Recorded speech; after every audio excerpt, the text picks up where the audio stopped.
Bienvenida, bienvenido.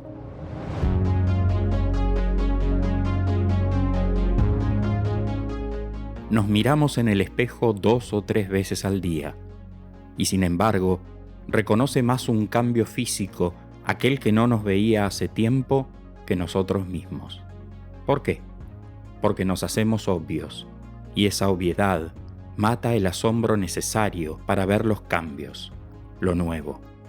¿Y si esto sucede también con nuestra personalidad o nuestro carácter? ¿Y si no soy lo que creo que soy?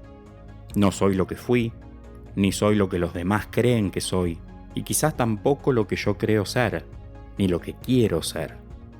Entonces, ¿cómo construyo mi autoimagen? ¿De qué forma puedo unir las diferentes partes del rompecabezas? Podemos aprovechar los muchos espejos que nos rodean, los demás, el mundo, las decisiones, el pasado, los proyectos futuros. En todos ellos hay algo de nosotros por descubrir. Soy Gustavo Vega y esto es Viaje a mí mismo. En este cuarto episodio te propongo viajar a un nuevo paisaje de tu alma, para descubrirte, para conocerte y comprenderte. Empecemos.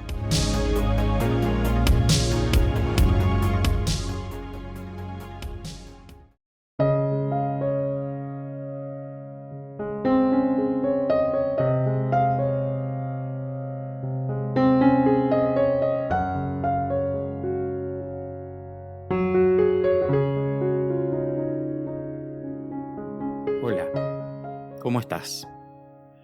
Vamos a darnos unos minutos para un tema que me parece muy interesante, casi fascinante, al menos para mí. El conocimiento de nosotros mismos. Porque lo que creemos saber sobre nosotros mismos está muy sesgado por nuestra autoimagen y por las historias que nos contamos una y otra vez a lo largo de muchos años. Hay un primer paso que me parece esencial para poder pensar o reflexionar sobre el conocimiento de nosotros mismos. Y es tener la valentía de reconocer, aunque solo sea como una posibilidad, que quizás lo que creo ser, como creo ser, no coincide con lo que en verdad soy. Si tenés la valentía de considerar esto, de poner esta duda, entonces podés sacar conclusiones muy interesantes. Porque este como creo ser está basado en conceptos, está basado en preconceptos. Déjame mostrarte solamente un ejemplo con una pregunta. Si te pidiera que del 1 al 10 me dijeras cuán inteligente te consideras, ¿qué nota te pondrías? Pensalo unos segundos. ¿Listo? ¿Qué evaluaste? ¿Cuál es tu idea de ser inteligente? ¿Qué tuviste en cuenta? Sin duda, todo eso fue casi automático y no te pusiste ni a revisar tu concepto de inteligencia, ni a pensar en todas estas cosas. Simplemente te salió un número. Es que así funciona. Si ahora te diría, siguiendo la línea, por ejemplo, de los trabajos de Howard Gardner sobre la inteligencia, que hay 7 tipos de inteligencias. La lingüística, la musical, la lógico-matemática, la corporal sinestésica, la espacial, la naturalista, la intrapersonal y la interpersonal. Pensá ahora, ¿cuál de todos estos aspectos evaluaste? Podrías decirme, bueno, yo no conocía todos eso, ni siquiera sé qué significa cada una de esas inteligencias. Lo mío fue más simple. Justamente, cada uno de nosotros tiene una imagen. Por ejemplo, en este caso, sabemos de la inteligencia en función de lo que creemos que es ser inteligente. Y es esa creencia ese concepto o preconcepto, lo que nos hace decir soy muy inteligente, o soy nada inteligente, o poco inteligente. Y lo mismo podríamos hacer con cada una de las características de las que se suponen forman parte de nuestro carácter o de nuestra personalidad. Pero si modificamos uno de estos conceptos, junto con modificar este concepto se va a modificar nuestra autoimagen. Por ejemplo, si yo te regalara el libro Las 7 inteligencias de Howard Gardner, después de haberlo leído, tendrías una imagen de vos misma completamente diferente. Entonces, ¿podemos estar tan seguros de lo que suponemos que somos? ¿O esto tiene que ver con lo que conocemos, lo que sabemos, lo que hemos leído, lo que somos capaces de comprender? ¿Es igual la respuesta a esta pregunta sobre la inteligencia en todas las personas? Seguramente que no. Un especialista en inteligencia o un especialista en neurociencia me va a decir ¿en qué sentido probablemente me estás preguntando que me evalúe? ¿A qué tipo de inteligencia te referís? Y es que hay muchos sentidos, incluso si uno se va a hacer un test de inteligencia. Esto que da este famoso número que se conoce como coeficiente intelectual. ¿Qué mide ese número? ¿Mide alguna de las 7 que te nombré? ¿Mide la que vos consideraste cuando te evaluaste? ¿Qué mide? Cuando se dice que una persona es brillante porque su coeficiente intelectual es de 130, 140, ¿de qué estamos hablando? ¿Qué estamos midiendo? El hombre tiene muchas cosas que son imposibles de medir. Entonces, ¿cómo puedo estar seguro de algo como el autoconocimiento? ¿Cómo puedo hacer esto? ¿Cómo puedo saber de mí? Y en realidad hay caminos. Y de eso quiero ocuparme, de plantearte lo que se siente o lo que se puede construir a partir de uno de estos caminos. Ahora voy a proponerte otra cosa distinta. Si tenés cerca un espejo, mírate un ratito en el espejo. Pausa, busca un espejo o hacelo en otro momento del día, no importa cuándo. Pero date el tiempo para mirarte a los ojos delante del espejo. ¿Por qué te propongo este ejercicio? Porque el espejo tiene una de las claves para mí más interesantes para conocerse a sí mismo. Y esto tiene que ver con la ley del espejo, con utilizar al mundo como un espejo. Es muy difícil descubrirse y conocerse simplemente sentándose a reflexionar o leyendo libros. Es necesaria una cierta interacción, es necesario poder comprender en el mundo como somos. Y esta ley del espejo tiene varias sentencias, en realidad 4 muy conocidas y una quinta que me he tomado el trabajo de agregar, y el atrevimiento además del trabajo, y que voy a irte proponiendo pensar brevemente a lo largo de este espacio, de este viaje. La primera de ellas dice: todo lo que me molesta y me enoja de los demás y que querría que cambien está dentro de mí, aunque no pueda verlo. Claramente es usar al otro, pareja, hijos, padres, vecinos, compañeros de trabajo, compañeros de universidad, compañeros de escuela, a esos otros como una manera de descubrir qué cosas en este caso y en esta primera ley, justamente lo más difícil de ver de nosotros mismos, nuestro lado oscuro, si querés llamarlo de alguna manera, nuestra sombra, eso que pensamos por lo general que no tenemos.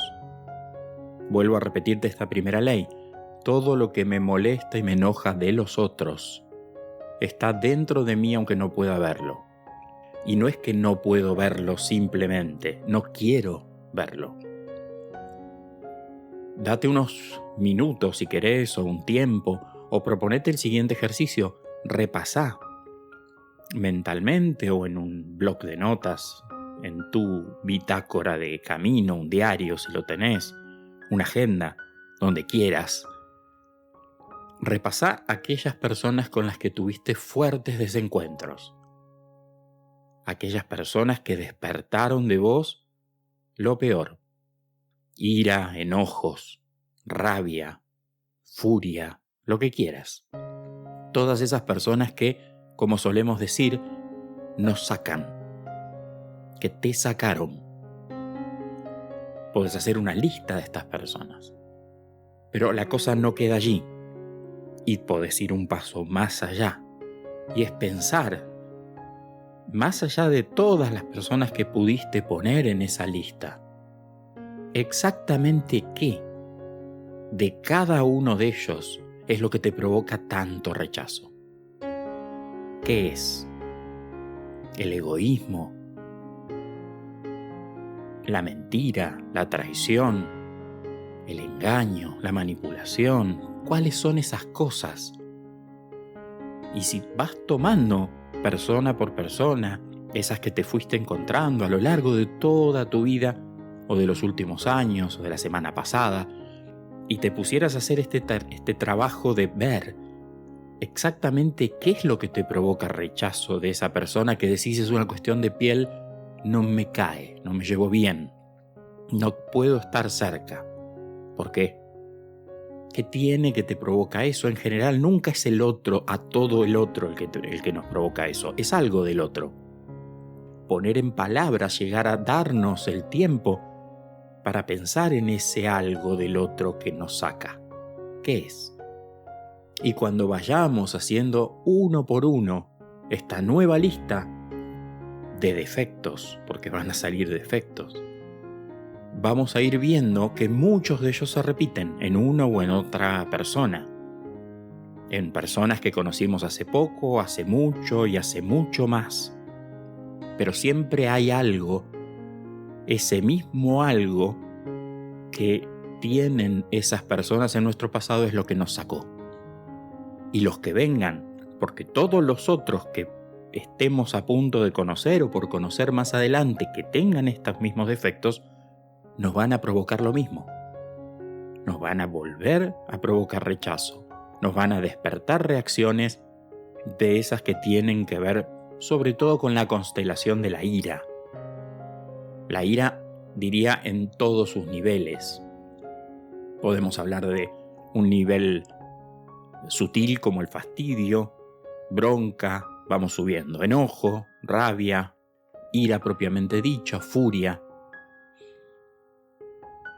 En general, estas personas nos muestran algo que no nos gusta ver. Y todos ellos son defectos. Podrás decirme, bueno, pero esos defectos yo no los tengo. Yo no reconozco en mí ninguno de esos defectos que me sacan de estas personas. Y quizás esto tiene que ver con la imagen que tenemos o la ingenuidad con la que pensamos que nuestros defectos son los que creemos que son. Y en realidad los defectos tienen 3 niveles.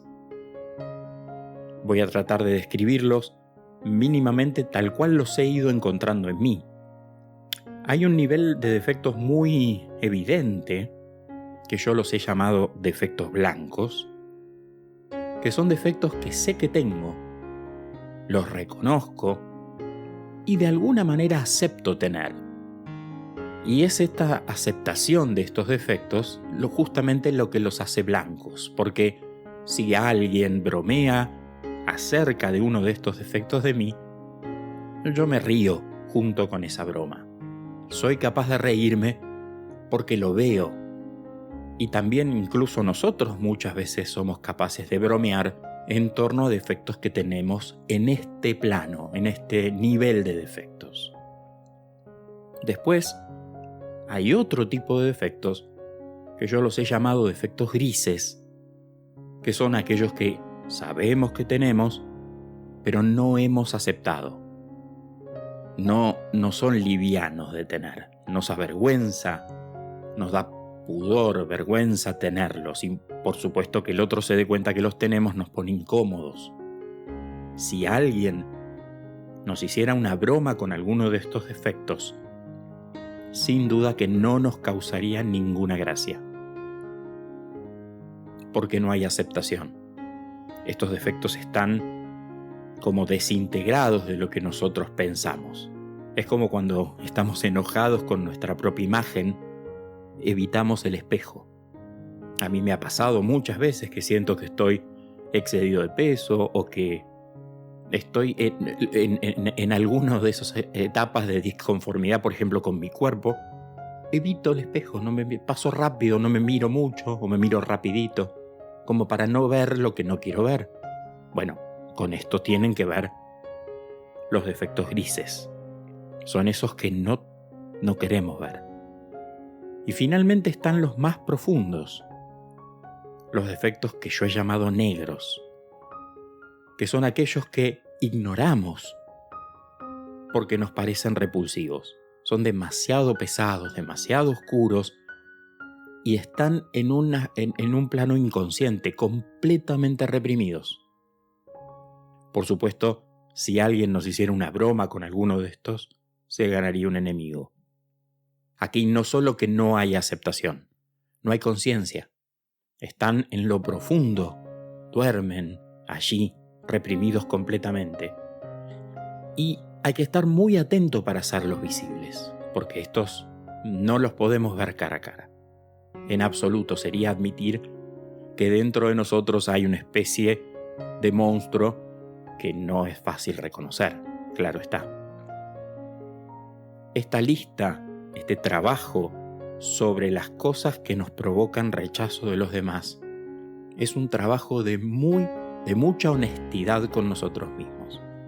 Es empezar a reconocer todo lo que tenemos, lo que está a la vista, lo que está a la vista y no nos gusta, y lo que no está a la vista, que es la única manera de descubrirlo, a partir de las reacciones con nosotros. Pasemos entonces a la segunda ley del espejo, una ley bastante más agradable de trabajar. Todo lo que me gusta del otro, lo que amo, lo que me fascina de esa persona también está en mí, aunque no pueda verlo.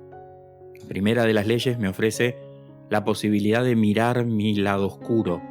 Esta me hace ver mi lado luminoso. Y no crean que todas las personas ven igual de fácil su lado virtuoso. A algunas personas les cuesta mucho más reconocer las virtudes que tienen que los defectos que tienen. Esta ley nos permite entrar en la mejor parte de nosotros mismos. Y también tiene los mismos niveles que te acabo de describir hablando de defectos. Porque podríamos hacer exactamente lo mismo con las virtudes y plantearnos 3 niveles de virtudes. Las virtudes blancas, que son aquellas que podemos ver que tenemos, que podemos reconocer como características de nuestro carácter, de nuestra personalidad. Son herramientas que tenemos para frente al mundo y que de alguna manera nos hacen sentir orgullosos de tener estas virtudes. Las grises, las virtudes grises, en cambio, son aquellas que podemos ver en nosotros, pero nos parecen que no terminamos de sentirlas como propias. Nos parece que, bueno, me salió bien así. Cada tanto me pasa que soy creativo, o cada tanto siento que soy intuitivo. Es como si fuera una especie de varita mágica que nos toca en un momento y en ese momento tenemos esa virtud, pero en general no. Frente al espejo no las vemos fácilmente o nos parece que no las podemos ver. Son aspectos en los que no tenemos confianza en nosotros mismos. Las blancas, en cambio, sí. En las blancas podemos confiar. En estas no. En general, son los otros los que valoran estas cosas de nosotros, que muchas veces ni vemos que las tenemos. Alguien nos dice, a mí lo que me gusta de vos es que sos una persona muy honesta. Nos pone a veces una virtud que nosotros ni siquiera somos capaces de ver. Y mucho menos las terceras, las que yo llamo virtudes negras. Estas virtudes son aquellas que no somos para nada conscientes que tenemos. Estas las tienen los demás. Nosotros, en el sorteo de virtudes del destino, estas no nos han sido dadas, no nos tocaron. No están visibles para nosotros y tampoco están visibles para los demás, porque están reprimidas. Son, a mí me gusta llamarlas así, tesoros escondidos que hay que rescatar. Estas, para sacarlas a la luz, hay que trabajar. Hay que hacer algo para que afloren. Si no, están muy guardadas y tiene un sentido que estén guardadas. Pero de eso no nos vamos a ocupar en este viaje, sino en otros más adelante. Aquí podés de vuelta hacer una lista de personas, pero ahora no de esos que te provocaron ira, sino esas personas que admirás, esas personas de las que estás orgulloso, esas personas que son tu modelo. Y no necesariamente en una lista o en la otra tienen que haber personas físicas reales. Yo he trabajado estas listas incluso con personajes de ficción, personajes de película. Hay personajes de película que a mí me han hecho enojar como ninguna persona en mi vida lo ha hecho. Ahí he prestado especial atención.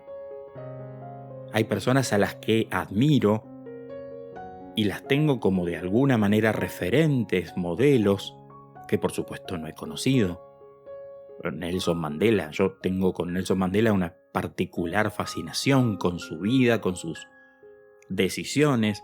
Sin embargo, no es alguien con quien yo haya estado ni cerca, más allá de sus obras o alguna película biográfica. Esto es igual.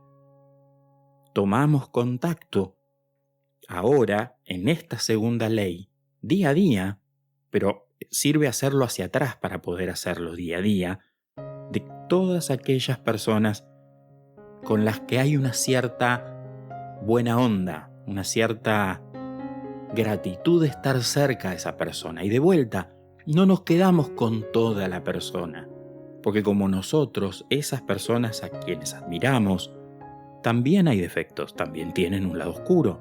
Así que seguramente no admiramos todo su ser. Admiramos esto y esto otro. Ahora de nuevo, tomar una a una y ir un poquito más allá y poder preguntarnos exactamente qué admiro de esta persona. ¿Es su altruismo? ¿Es su sensibilidad por la justicia o por la verdad? ¿Es su tesón? ¿Es su coraje? ¿Exactamente qué? Y este trabajo nos va a ir ayudando a poder tomar contacto después con nuestras virtudes. Porque como dice la primera y la segunda ley del espejo, todo lo que vemos en los demás, sea oscuro o luminoso, está en nosotros, de alguna manera. Lo que no dicen las leyes del espejo es en qué cajón están guardadas en nuestra alma. Si en el cajón de las virtudes o los defectos blancos, en el cajón o en de las virtudes o los defectos grises, o en el de los negros. En alguno de estos tres niveles, por llamarlo así, y lo de los colores es simplemente una imagen para que te formes una idea de que esto habla también del nivel de conciencia en el que están. No es lo mismo saber que algo está en mí que tenerlo completamente reprimido. No tengo acceso a lo reprimido. Yo no me puedo parar frente al espejo y decir, hoy voy a ver todos los recuerdos que me provocaron dolor y no soy capaz de haberlos visto. Esto no funciona así, no hay un interruptor en el alma que me hace de golpe pasar a tener conciencia de lo que tengo en la inconsciencia. No funciona así. Pasemos entonces a la tercera y cuarta ley del espejo. La tercera dice, todo lo que el otro me critica o juzga si me molesta o hiere, está reprimido dentro de mí y debe ser trabajado. Y la cuarta, que es parecida, dice todo lo que el otro me critica o juzga o quiere cambiar de mí, pero sin que esto me afecte, le pertenece al otro y no a mí. Estas dos leyes, primero habría que distinguir la tercera de la primera, porque en la primera es el otro el que me molesta. En cambio, y me molesta de por sí, su presencia me molesta, lo que dice, lo que hace, lo que es. En cambio, en este caso, lo que me molesta es lo que dice de mí, es su crítica. Y esa es la sutil diferencia entre primera y tercera. Pero estas dos, tanto la tercera como la cuarta, o sea, el juicio del otro, la crítica del otro, nos ayuda a tomar contacto con un personaje interno del que nos vamos a ocupar en episodios futuros, que es el juez interior.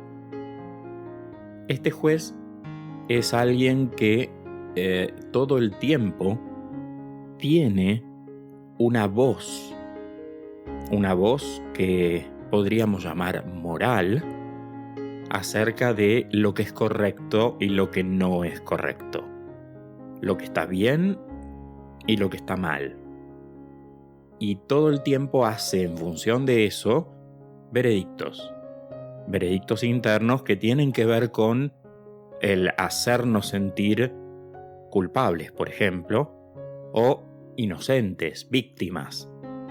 El juez es un personaje muy importante para entender, porque se ha formado a lo largo de los primeros años de vida y a lo largo de los siguientes se han ido confirmando su formación en función de lo que planteamos el episodio pasado de mandatos, creencias, prejuicios.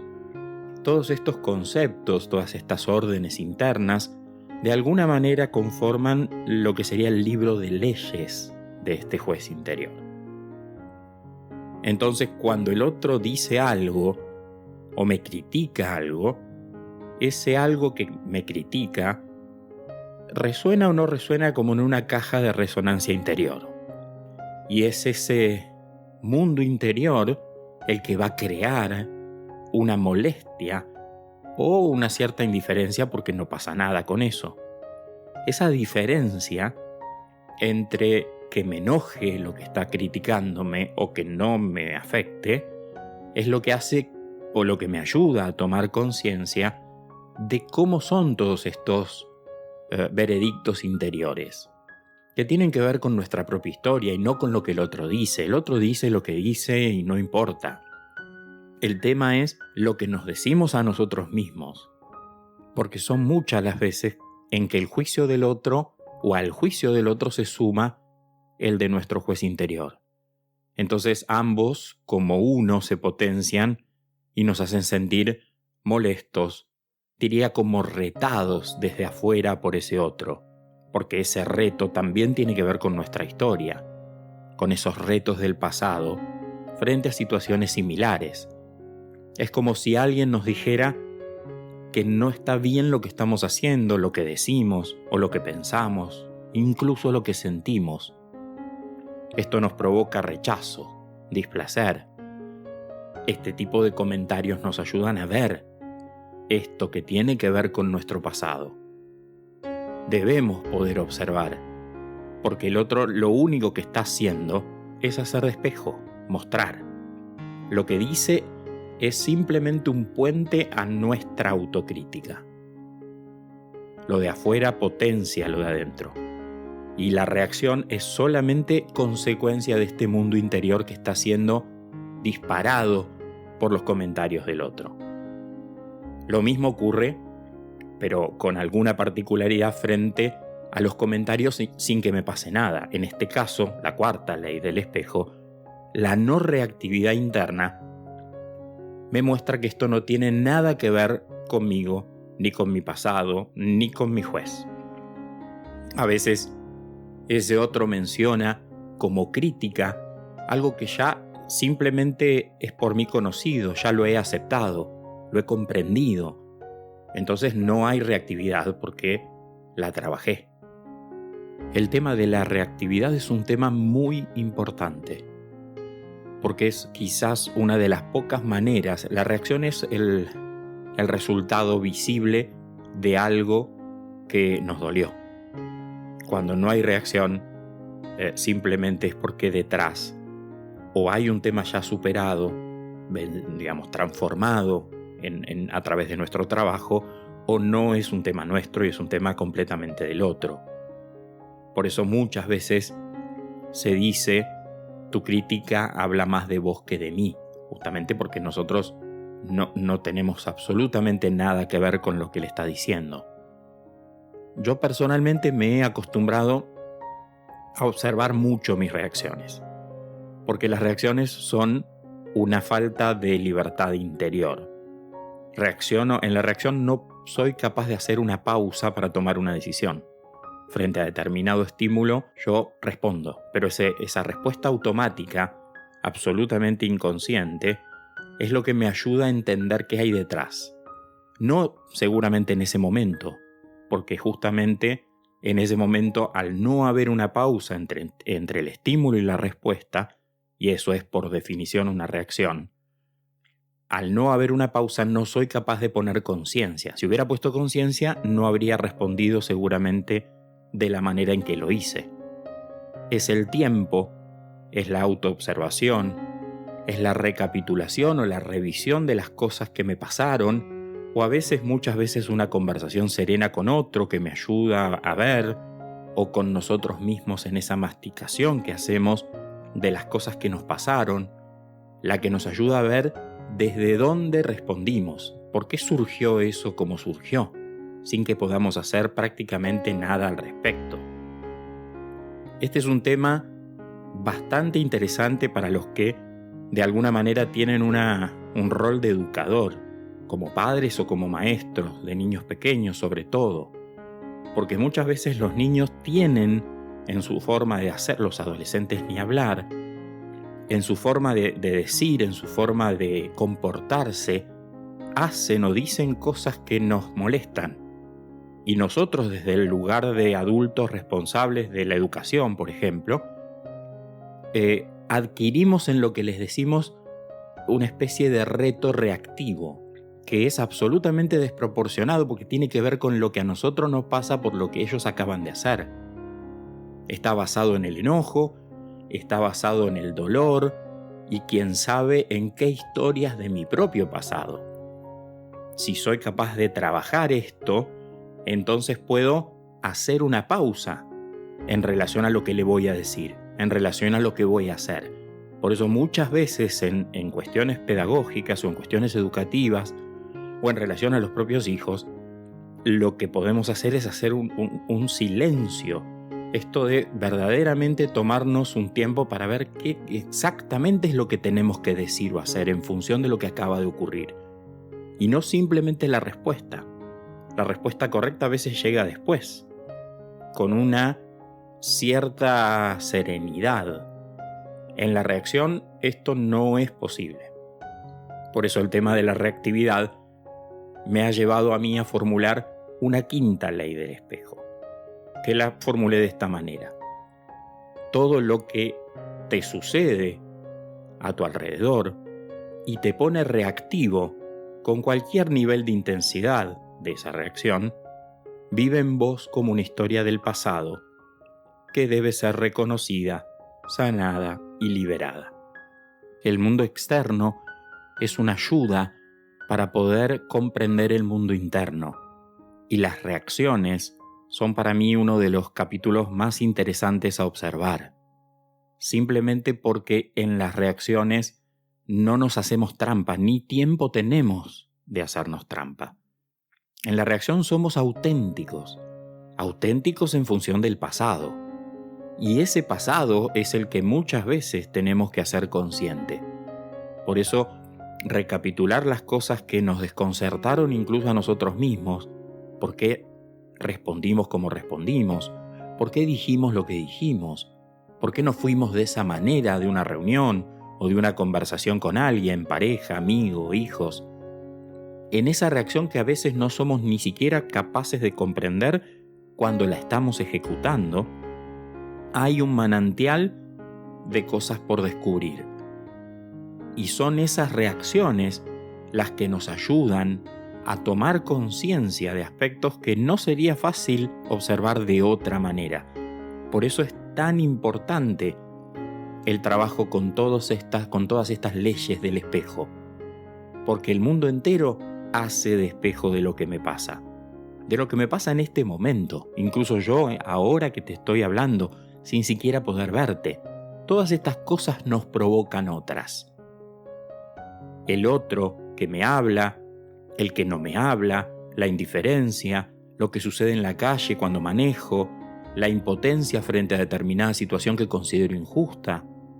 Todos los días hay decenas de situaciones que nos ayudan a vernos. Pero para esto hay que poder crear una conciencia de observación completamente distinta, en la que a veces somos hasta espectadores de nosotros mismos cuando algo nos está sucediendo. Este poder verte en el momento desde otro lugar y poder comprender algo en el instante que está sucediendo. Es una posibilidad de percepción que se desarrolla. Y cuando se desarrolla es posible aprender a verse respondiendo algo que no deberíamos estar respondiendo.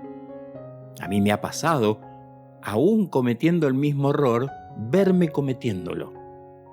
O sea, vuelvo a ser reactivo, pero ahora soy reactivo consciente, que es el paso anterior a poder dejar de ser reactivo. En algún momento me va a salir a hacer una pausa, pero con las cosas que son fuertes porque tienen que ver con situaciones de dolor de nuestro pasado, no es tan sencillo pasar de ser esclavos de una respuesta a ser libres. Eso ocurre con el tiempo. Eso ocurre cuando somos capaces de ir trabajando todos estos aspectos viejos de nuestra historia, como trabajamos en el episodio anterior. Voy a empezar a cerrar con una historia como me gustaría poder hacerlo en cada uno de estos viajes. Esta es una historia muy conocida, seguramente cuando la escuches la recordarás. Un hombre paseaba por las callecitas de un pueblo, mirando vidrieras simplemente, negocio tras negocio, hasta que de pronto se encontró frente a una tienda nueva. Aparentemente nunca la había visto allí. Se acercó intrigado a la vidriera y vio que había un cartel que decía: "Esta es la tienda de la verdad". El hombre, bastante sorprendido, como te hubiera pasado a vos o a mí, se acercó, miró, no encontró algo claro que pudo ver desde la vidriera y se animó a entrar. La señorita que estaba en el mostrador le preguntó qué deseaba, lo saluda, y el hombre, un poco todavía con dudas, dice: "Pero, perdón, ¿esta es la tienda de la verdad?". "Ah, sí, señor". "¿Qué tipo de verdad está buscando? ¿Parcial, relativa, estadística, verdad completa?". Así que el hombre pensó que efectivamente esto era fantástico. Allí vendían la verdad, entonces con mucha seguridad dijo: "Quiero la verdad completa. Estoy cansado de mentiras, falsedades, justificaciones, engaños, fraudes. Verdad plena". "Muy bien, señor, sígame". Lo llevó hasta otro lugar donde había un vendedor con rostro serio, seco, y austero. "Este señor le va a atender". El hombre le dijo al vendedor: "Vengo a comprar la verdad absoluta". Seguía muy convencido, entusiasmado incluso. "Mire, señor, que el precio es muy elevado". "¿Muy elevado? ¿Cuál es?", pensando en que en realidad cualquier precio era posible de pagar por semejante producto. "Si usted se la lleva", le dijo el vendedor, "el precio consiste en que no va a tener descanso durante el resto de su vida". Un frío le corrió al hombre por la espalda. Jamás se imaginó que el precio fuera tan alto. "Ah, bueno, gracias. Disculpe, que tenga usted buenos días. Se dio media vuelta y salió con cierta tristeza de la tienda. Quizás es un poco lo que nos pasa a muchos de nosotros respecto a aquellas cosas que todavía son refugios. Las justificaciones, las mentiras, las máscaras que nos ponemos para que los demás no vean las cosas que no queremos que vean, las máscaras que nos ponemos delante del propio espejo, porque como historias que nos contamos todavía nos autoengañamos, o nos autoboicoteamos, o no estamos dispuestos a enfrentarnos con nosotros mismos. Y recuerdo una frase que alguna vez un profesor de teología en la universidad nos preguntó a todos los alumnos si sabíamos nosotros lo que era el infierno. Y todos empezaron a decir cosas que por supuesto tenían que ver con lo religioso. Nos escuchó a casi todos y dijo, no, nada de eso. El infierno, dijo, es ese momento en el que te encuentres cara a cara con quien hubieras podido ser y no fuiste, porque no te atreviste.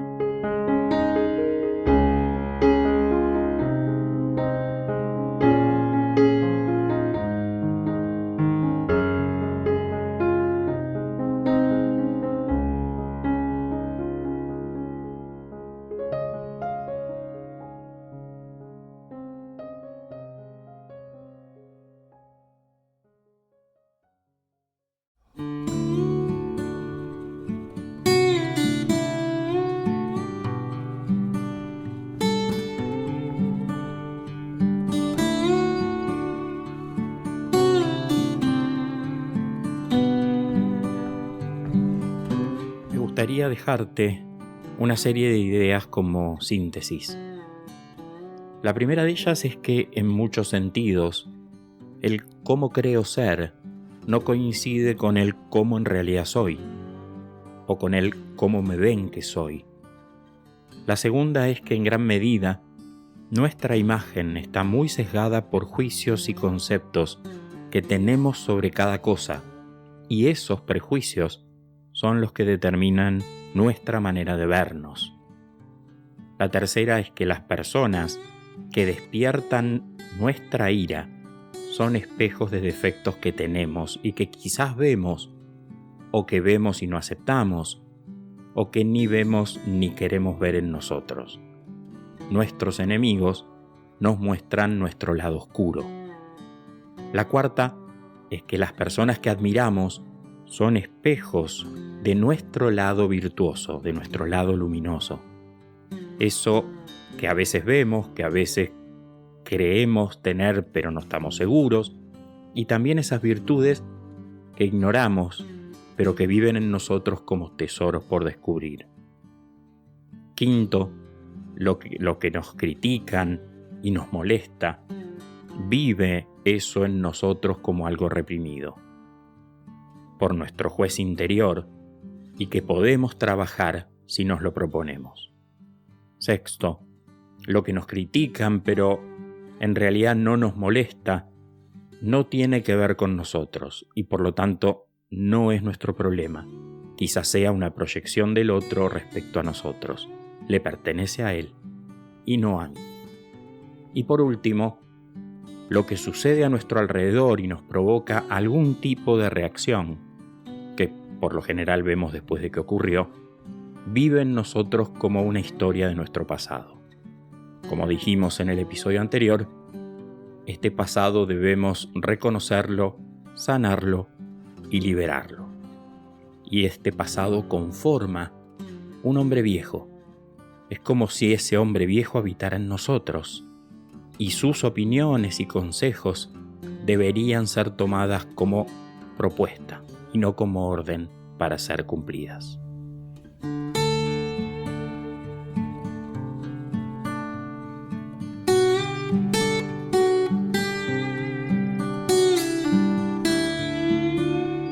Me voy despidiendo. Te quiero dejar un saludo y agradecerte una vez más este viaje por los caminos interiores de tu alma. Si pensás que alguien puede servirle este tema, no dejes de compartírselo. Y si querés un aviso para los encuentros siguientes, ya sabes que podés suscribirte. Y además, sumarte, si te interesa profundizar, a nuestro canal de Telegram. Y termino como siempre lo hago, con el pensamiento maravilloso de Juan Ramón Jiménez. No corras, ve despacio, que a donde tienes que ir es a ti solo. Hasta dentro de 2 semanas, un abrazo.